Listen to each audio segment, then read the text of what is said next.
गिज़ैन, दिलान बेटी का नाश्ता तैयार है? जी तैयार है आजाद साहिबा, लेकिन उन्होंने अभी तक मांगा नहीं। या अल्लाह, अभी तक सो रहे हैं क्या? कहीं खुदा ना करे कोई मसला ना हो।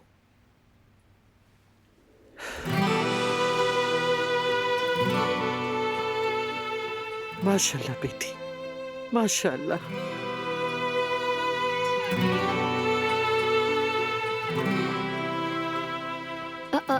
भाभी, शुक्र है बेटी, तुम बेहतर लग रही हो। ज्यादा देर मत खड़ी रहो, बैठ जाओ। सबको गुड मॉर्निंग। गिज़ैन, जाओ फौरन प्लेट लेकर आओ बहू के जी लिए। अभी लाती हूँ। कैसी हो बेटी? तबीयत ठीक है ना? माशाल्लाह।